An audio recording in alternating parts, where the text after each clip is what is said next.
Good evening, everyone, and thank you for being here tonight.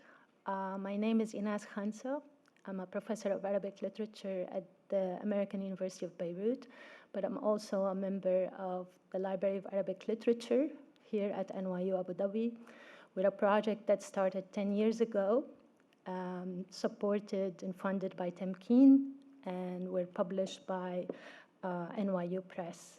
And over the 10 years of the library here at NYU Abu Dhabi, we've encouraged scholars from all over the world in the field of Arabic literature to produce authoritative editions in Arabic that we put online, and they're free for everyone to download and use, and also translations. And this comes from the deep commitment to understanding Arabic literature as part of world literature and to making it available to everyone. We also have an advantage in producing what we call the blue books, which is the Arabic-English translation, and that is very helpful for readers and also for researchers. And please visit our website for more and download our books and follow what we do. Today, I'm very pleased to be introducing Yasmine Seale. Yasmine, I just today realized that you're Syrian too. Yasmine is a British Syrian translator, artist, and writer, and today she'll be speaking about her new translation project of Tawq al-Hamama by Ibn Hazm. Ibn Hazm was a scholar from Cordoba at a very interesting period in Al-Andalus. It was a transition of 3 centuries of centralized rule in Umayyad Al-Andalus coming to an end, and a period that we call al-Fitna, where so many scholars were displaced or lost their lives. Ibn Hazm himself had to leave Cordoba. His home that he grew up in was burnt. He lost his father, and he found himself in prison several times. And he ended up being semi-exiled, and we stopped hearing his personal, we don't have more biographical news about what happened to him in his last 20 years. But Yasmine will tell us more about this early work that he wrote when he was 32. And this work at the time was not very popular. And actually, we know that it wasn't popular in the centuries following its writing. That's why we only have 1 manuscript that survived, and it survived in the East about 4 centuries later. But since it's been, part of the public imagination until today, many artists, many translators engaged with it. We have the work has been translated to 10 different languages. In Arabic alone, I tried to count all the editions in Arabic. There are probably over 30. 10 of them we can consider scholarly. And 1 just appeared 2 years ago in Damascus. So it's a very popular work. In Syria, I think right before 2011, it was the most read book in Syria. Someone did that at the book fair, and it was the most sold book. This is an unusual book for a jurist to be writing about love, but it's also something that Yasmine will tell you more about. And it actually is very interesting that it's coming in a new translation. And this is something that Yasmine has done recently with her translation of the Arabian Nights. And with that translation, I think you mentioned that you're the first beardless person to translate the Nights. But what's most urgent about this is that there is a whole new conversation coming around these new translations of what happens to the classics when they're translated with this new vision by women, and also bringing into the translation the creativity and the context of how they were produced in the first place. So, Yasmine, thank you again for being here. Usually this annual lecture is scholarly, but we're extremely happy because you're bringing your art and your scholarly eye into this wonderful text. Please join me in welcoming Yasmine.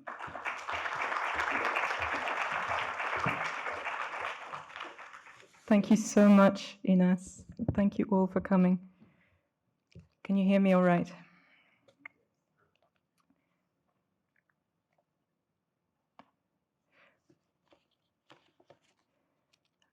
I'm going to talk about something in progress, something unfinished, something whose final shape I'm still searching for. But I hope to make up for it with excitement, the excitement of discovery, of beginnings, the excitement of being in the middle of things, which has something in common with the excitement of being in love. Love is my subject, the subject of the work I'm translating. A work, I should say, I didn't choose. It was entrusted to me by the wonderful people of the Library of Arabic Literature, which, as you all know, and as Ines reminded us, has for the last 10 years been doing extraordinary work, producing lively, accessible English translations of significant works of Arabic poetry and prose, as well as meticulously edited recensions of the Arabic texts themselves. This decade of work, ambitious, imaginative, painstaking work, has quite simply transformed the field and introduced a new generation of readers to some of the gems in the treasure house that is the Arabic literary tradition. I realize I'm mainly addressing the board here, but these things bear repeating. It's been my great pleasure to work with Lal on a couple of projects already. I'll briefly mention one since I was only very tangentially involved, and in case anyone isn't aware, last year Lal published a fabulous book called The Book of Travels, beautifully translated by Elias Muhanna. It's a memoir by a young Syrian man from Aleppo who traveled to Paris in the early 18th century, and this is the story of his adventures around the Mediterranean. It's a description of Europe, and particularly France, where he lives for 3 years, where he's introduced to King Louis XIV, and where he ends up making a remarkable contribution to literature. In fact, its author, Hanna Diab, has been described as the most influential storyteller whose name we know. It's to him, for example, that we owe the story of Ali Baba and also Aladdin, which appears at times to be based on his own life. A second Lal project I've been involved with, this time as a translator, is one that's very close to my heart. It's a translation of the poems of Al-Khansa, perhaps the most celebrated and influential woman in the Arabic literary tradition, who in 7th century Najd composed about 40 poems mourning her brothers lost in battle, 40 variations on a song of loss. I had recently embarked on this work when, a few months ago, I got a call asking me to put down tools and to turn instead to something else. Commissions for a translator are a bit like arranged marriages. You're introduced to a writer, one you may not have met before, and told that you're now going to live together, that your names will be joined, your very thoughts will blend together, and that in time you will come to know this writer's words better than you know your own, better than they may have known themselves. This particular marriage, this commission, seemed an unlikely match. I knew the author, Ibn Hazm, or to give his full name, Abu Muhammad Ali ibn Ahmad ibn Sa'id ibn Hazm al-Andalusi, by his reputation as a rather strict and difficult theologian. I knew he was 1,000 years old. I knew he was always attacking his enemies, and that he favored literal interpretations of scripture. But I also knew that as a young man, he had written a book about love, Tawq al-Hamama, or The Dove's Necklace, or The Ring of the Dove, as it's sometimes called, and I'll come back to the title, which came to be regarded as one of the most subtle, refined, and perceptive works in Arabic literature. I said yes. We signed a contract, By Valentine's Day, we should have no more secrets from each other. At this point, I'd like to thank in particular Shaukat Turawa for your initiative and your support, which has meant the world to me. And to thank Chip Prezzetti, James Montgomery, Inas Khansa for having been, even in these early stages, such generous collaborators and conversationalists. It's my honor to be working with you. It's my great honor also to have taken over this project from the person it was first entrusted to. Humphrey Davis, to my mind the finest, the most original Arabic translator of his generation, was translating the Tawq when he died rather suddenly just over a year ago. It's a terrifying thrill to be stepping into his shoes. Ibn Hazm was known in Arabic as the Andalusian, meaning from Al-Andalus, which, as you all know, is how we refer to the period of Muslim rule in the Iberian Peninsula, beginning in the early 8th century and lasting all the way until 1492, but it's really in its prime in the 8th, 9th, and 10th centuries under the rule of the Umayyad Caliphate, which had its capital in Cordoba. This is what the Caliphate looked like around the time of Ibn Hazm's birth in 994. Cordoba is the black star in the south. Here you see that the name Andalus is a bit misleading because really this family, the Umayyads, ruled over the whole peninsula to varying degrees. The shades of green refer to degrees of control, and a large swathe of North Africa as well. Now, these rulers, the Umayyads, had come to Spain from Damascus, where they had held power almost since the beginning of Islam. I'm trying not to think too hard about how some of the leading historians of this period are in this room. The Umayyads were from the family of the Prophet.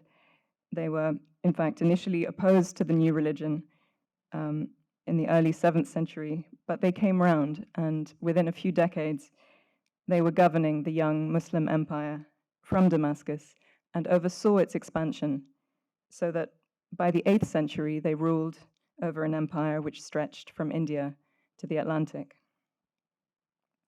In 750, the Umayyads were deposed by a rival branch of the Prophet's family, what became known as the Abbasid dynasty, who seized power, and all the men of the Umayyad clan were slaughtered, except for one prince who escaped to Spain, which at the time was the Wild West of this vast Muslim empire.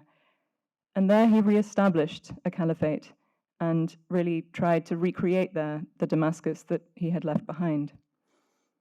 Through architecture, through gardens, through the arts, Cordoba, the capital, became one of the most vibrant and sophisticated cities of its age, a rival to Baghdad, which the Abbasids had created in the east as their capital. In the 9th and 10th centuries, artists, musicians, intellectuals flocked to Cordoba from all over the Mediterranean and Africa.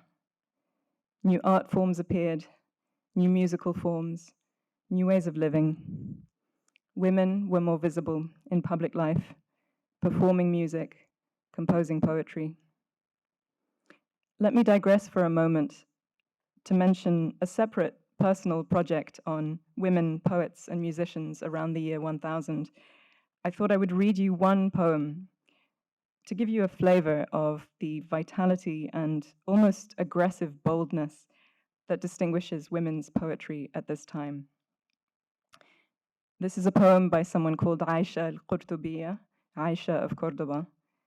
It's a response to a marriage proposal from an older poet. I am a lioness. Never will I let my being be the brake on another's journey. But if that were my choice, I would not answer to a dog, for to oh, how many lions am I deaf. She never married. This is the sort of thing that was being written in Cordoba around the time Ibn Hazm was growing up.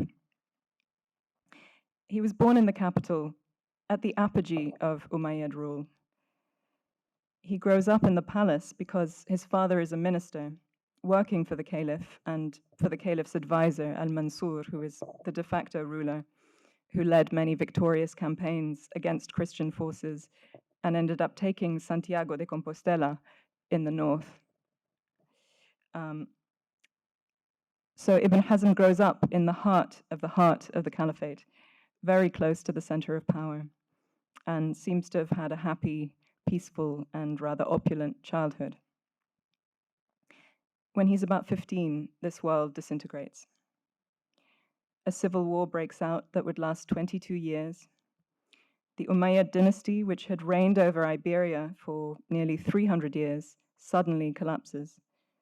The caliphate, which is to say all of Iberia and a stretch of North Africa, breaks down into about 30 principalities called taifas, tawa'ifs, little kingdoms. Ibn Hazm experiences this as a terribly painful and damaging development. He witnesses, to his mind, the beginning of the self-destruction of Muslim Spain. He's expelled from his home, his father is imprisoned, he has to leave Cordoba. For a while he works unsuccessfully to try and restore Umayyad sovereignty. It doesn't work. He goes into exile to a place called Khativa in the east, close to Valencia. At this point, he's exactly my age, he's about 32, and in his exile, he writes a book. This is the title page of the only manuscript that, as far as we know, exists of Tawq al-Hamama. It's a copy made in 14th century Syria, the work of an apparently unnamed scribe. The colophon, the scribe's statement at the end, tells us that the manuscript was completed at the new moon of the month of Rajab in the year 738, or January 1338. The copyist also tells us that he has abbreviated the text. He has left out most of the poems, retaining only the best. In the mid-17th century, this manuscript was bought in Constantinople by a Dutch diplomat called Levinus Warner, who spent about 20 years in Istanbul, where he acquired hundreds of manuscripts, mainly in Arabic. One of the jewels of his collection was this unique copy of Tawq al-Hamama. Warner died in 1665, leaving the manuscript and the rest of his collection to the University of Leiden, where it's been ever since. It's a rather idiosyncratic copy, and as the scribe himself tells us, an incomplete one. But it's the only one we have.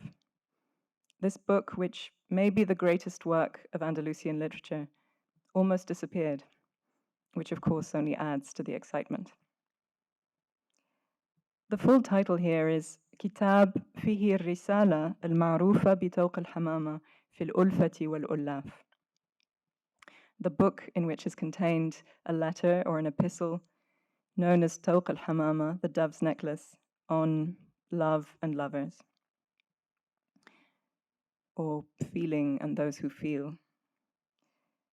Tawq al-Hamama is a rather mysterious title. Its relation to the content of the work is somewhat unclear. The word tawq is wonderfully double-edged. It refers to something worn around the neck, both to embellish it and to constrain it. It might be both the necklace and the noose. It can also be the neck itself. It can be used metaphorically to mean something troublesome, difficult, inconvenient. Tawaqtuhu shay'. I imposed on him something as though it were his neck ring. It's in the Quran once, I believe, in Surah Al-Imran, verse 180. سَيُتَوَقُونَ مَا بَخِلُوا بِهِ يَوْمَ الْقِيَامَةِ. The object of their greed shall be a leash around their necks, or whatever they withheld will be a halter round their necks, or they will be collared with what they used to hoard. A tawq can also be something worn with pride, as the turtle dove wears the mantle of black feathers at its nape. I wanted to show you a picture of turtle doves courting, but I forgot to include it, so you'll have to imagine it. تقلدت النعمة توق الحمامة. I bore the favor as the ring of the dove, meaning as a badge or decoration. So this title might also be translated as the dove's collar, the collar being the instrument of control, but also the symbol of fidelity, of having been mastered, domesticated.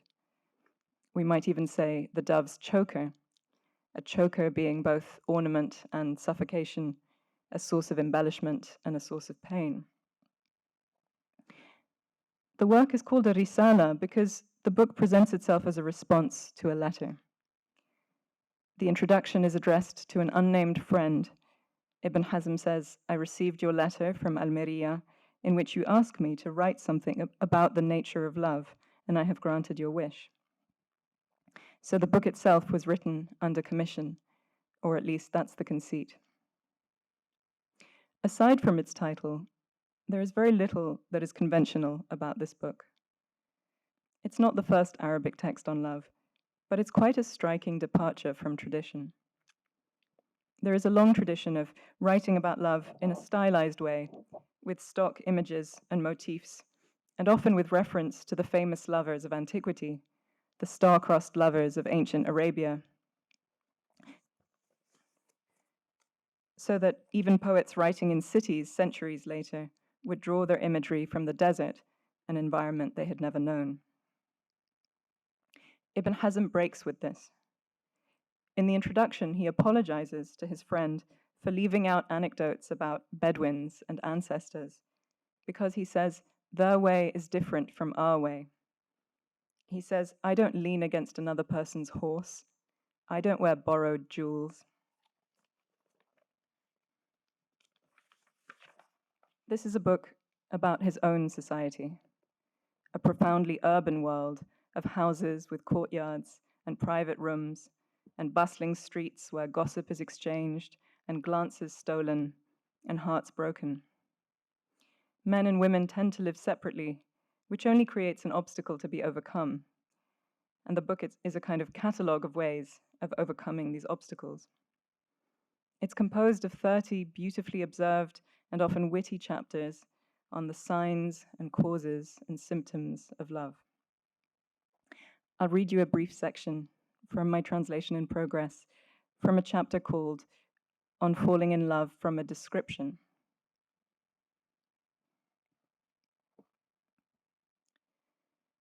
One of the strangest origins of love is when a person falls in love with someone they have heard described but never seen. This can blossom into true devotion, complete with note swapping and letter writing, anxiety and rapture, sleepless nights, without sight ever intervening. Stories, the listing of qualities, the outline of a life are enough to leave a clear impression on the soul. Even a voice singing behind a wall may occasion love and haunt the mind. I have described this in verse.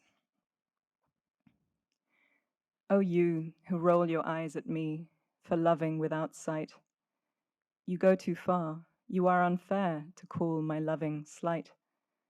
What do you know of paradise but paradise described? I think this is the best argument for online dating that I've ever seen. As you see, the text is a combination of prose and poetry, where the poems usually illustrate or dramatize the arguments made in prose. This book collects most of Ibn Hazm's poetry, which he stopped writing later in life. Once he'd become a serious theologian, he considered it frivolous. So the dove's necklace is, among other things, the archive of his poetic life. It's a combination in other ways too.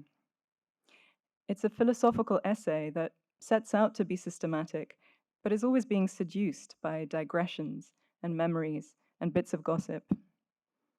It's as if he's proposing another way of doing philosophy.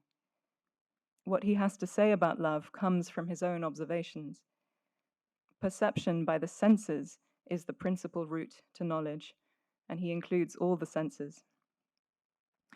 Most movingly to me, it's also, perhaps unwittingly, a portrait of a world that's coming to an end. I think that by the time Ibn Hazm writes this book, he has lost hope in his cause, the cause of restoring Umayyad power and the unity of Al-Andalus. So parts of the book read like an elegy to this disappearing world. I'll read you another section from a chapter called On Falling in Love at First Sight. Our friend, Abu Bakr Muhammad bin Ahmad bin Ishaq, told me that he had heard from a trustworthy source whose name escapes me, I think it was the judge Ibn al-Hadda, that Yusuf bin Harun, the poet known as al-Ramadi, was passing the Gate of Perfumers in Cordoba, a place where women like to meet, when he caught sight of a young slave girl who captured his whole heart. All his limbs filled with love, he left the road to the mosque and began to follow her up to the bridge. She crossed it and came to the place known as the Edge. And when she stood among the mausolea of the caliphs, God have mercy on them, built over their graves in the cemetery of the Edge on the far side of the river, she saw him there, alone, pursuing only her. She moved towards him and said, "Why do you walk behind me?" He told her of the agitation she had stirred in him. "Get over it," she said, "and do not bring disgrace on me. There is no use in trying. You will not get what you want." "Then I will be content with looking." "That is permitted," she said. Then he said, "My lady, are you free or a slave?" "A slave," she said. "What is your name?" "Khalwa," which means seclusion or solitude. "And to whom do you belong?" To this she said, "You will sooner know the contents of the seventh heaven than the answer to that question, so quit dreaming." And he said, "My lady, when will I see you again?" "Where you saw me today," she said. "Every Friday around the same time." Then she said, "Will you go or shall I?" "You go," he said, "and God be with you."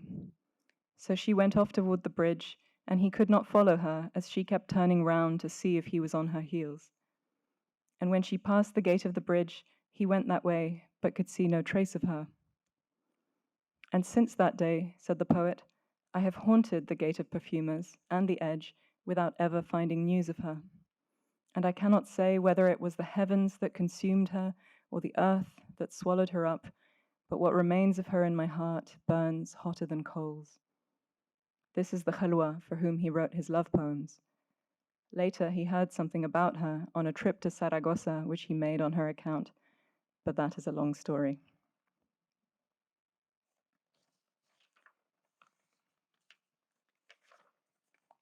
There is so much to say about this passage, about the role of women in this society. I think there is something of Aisha's boldness and wit in Khalwa's repartee, about public life, about slavery, about poets, about what we might call the emotional geography of the city. Testimony here is also important. Ibn Hazm constantly points out that he's been told particular facts by particular people. The chain of authorities, known as isnad, usually used to prop up the credibility of stories about the Prophet, is applied here to a piece of gossip about a man in love. I'm going to read a lot from a longer section, but first I'll say something about translation. As far as I know, there are two previous English translations of this work. One by someone called A.R. Nickel, N-Y-K-L, a Czech polyglot, working in the 1930s, and the other by A.J. Arbery in Cambridge in the 1950s. Both, I think, give the text a flavor which even in their own time was strangely antiquated, as if writing like a Victorian brought us any closer to 11th century Andalusia. I've tried to work against this tendency. I think all texts, however remote from us, can and should be translated into living language. After all, a translation published in 2022 will become part of the literature written in English in 2022 and will be read alongside it. A modern idiom seems to me all the more suitable in the case of this book, the work of a young man writing about contemporary life. I'll also say a quick word about the style. Tawq al-Hamama, like many works of classical Arabic, combines prose and verse and something in between. Writing that, while being unlineated, has the texture and rhythm of poetry. I've tried to be attentive to these shifting registers, to the poetics in the prose. I've tried to translate the text's sonic atmosphere as much as its sense, the orchestration as much as the lyrics. I'll give you one small example. In the passage I'm about to read, there's a description of the eye and the soul. We're told that the eye is the soul's wide gate, minor of its secrets, voice of its far corners, envoy of its depths. In Arabic, المنقبة عن سرائرها والمعبرة لضمائرها والمعربة عن بواطنها. The Arabic line, a typical piece of seja, this kind of poetic prose, is composed of triplets, 3 rhyming phrases which respond to each other in terms of both meaning and prosody. The effect is one of musical variations, a theme repeated and amplified. I've tried to give the English line a similar patterning of rhythm and to convey the echo between mu'arriba and mu'abbira with the shift from voice to envoy. As to the poetry, it takes many forms. Ibn Hazm boasts of his virtuosity and range as a poet.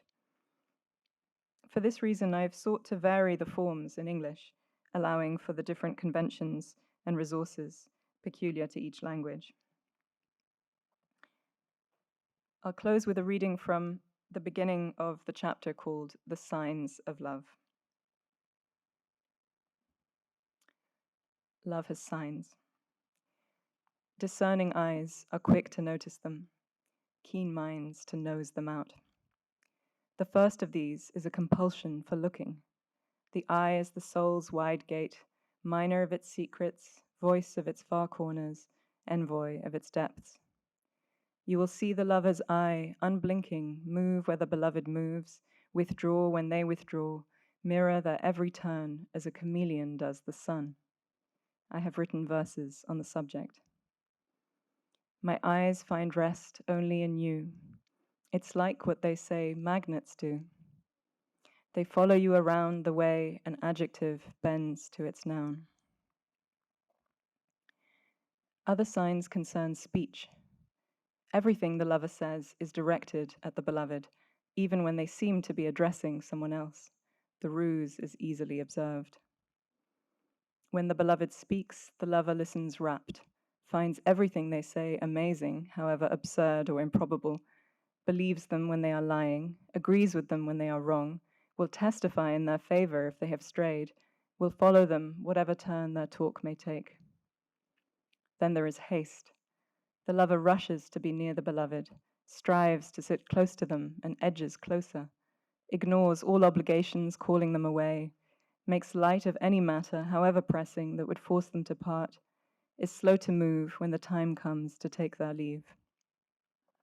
To say it in verse, as captives tread to doom, I leave your side, returning keen as crescents cut the sky, but like a star I freeze at parting time.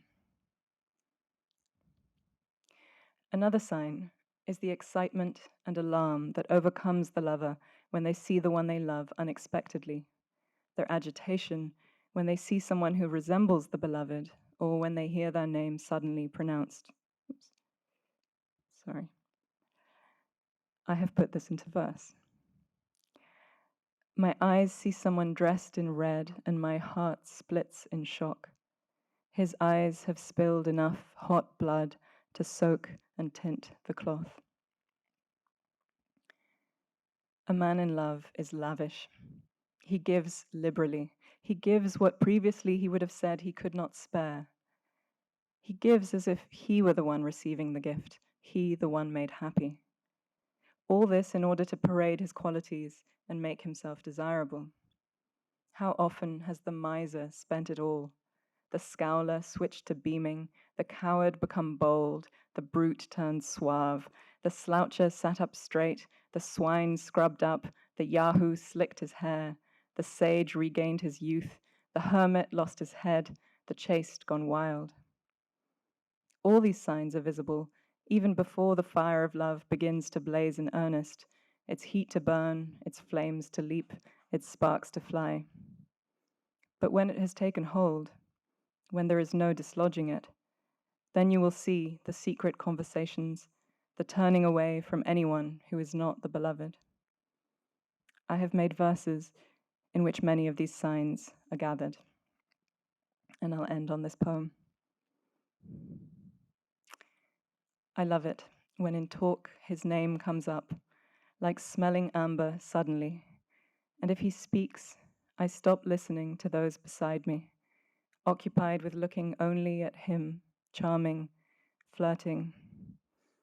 And if I had with me even the caliph, I would not change course, and if I was forced to go, it would be often turning and stumbling as if wounded, and with eyes fixed on him, even as my body pulled away, like when a person drowning turns to face the shore. And I go down, remembering how far he is, like someone caught in soft, wet ground or fire and slowly dying. And if you ask if there is hope for heaven, there is, and I know the way up. Thank you.